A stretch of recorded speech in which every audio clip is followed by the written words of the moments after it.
Hi, this is Rick, Vintage Oddball Cards. Hope everyone's doing well out there. Well, you know what I like to do when a member of the Misfit snakes a card from me, especially when I introduced him to this set, and it's a player that played for my favorite team. To get it out of my mind, I like to look at some baseball cards.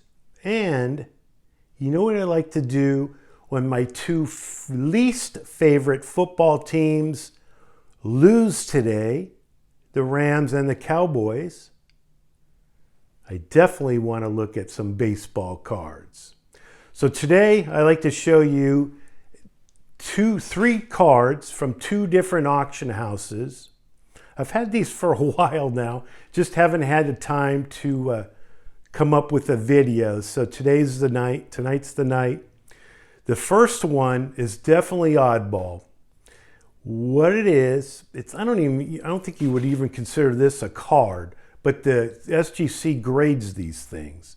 It's from a newspaper, the Sporting News newspaper. It's a Lou Gehrig Sport stamp, 1936. As you can see, it has the bio down here and the stamp here. These were published not only in the Sporting News, but also regional newspapers like the newspaper in Washington, Buffalo, Pittsburgh, Detroit, and the San Francisco Examiner. Over 800 different stamps. Each regional newspaper would have a different checklist. Somebody on Net 54 was trying to piece together which players go with what different publication.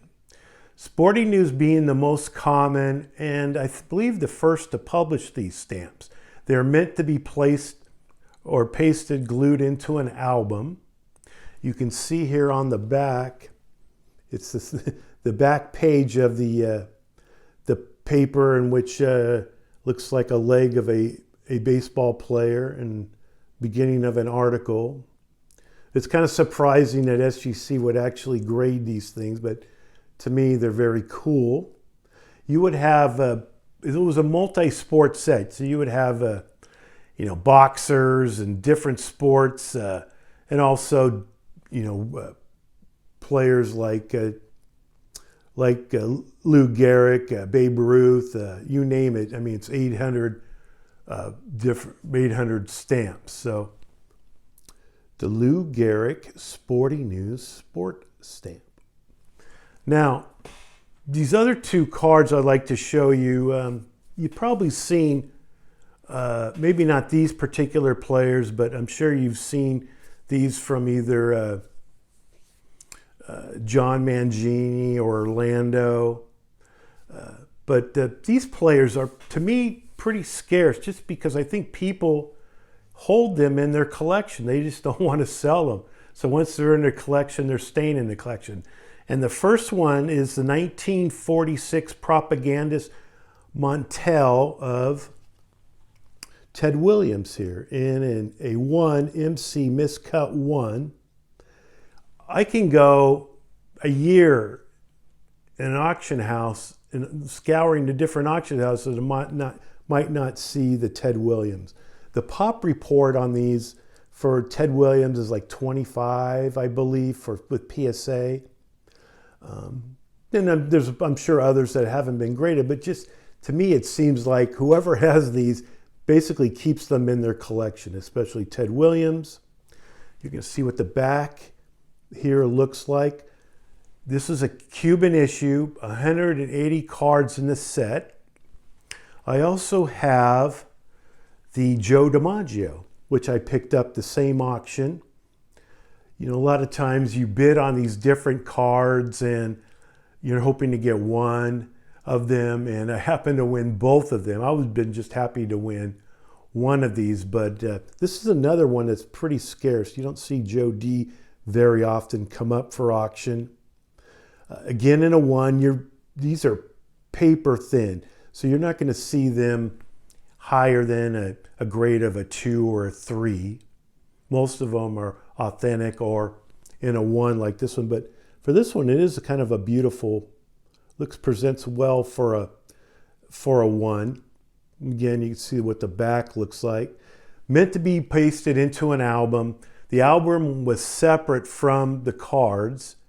And I think I've seen these albums before, like at the National and so forth. And they have a place in the album for each player with a bio underneath to, identify the player and what the player meant.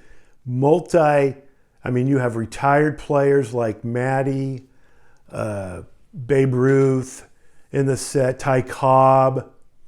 The Stan the Man Musial, since it was one of his first cards ever produced, tends to be really, really expensive. Some people consider it to be a rookie card. But just happy. Another one would be Hank Greenberg is another one.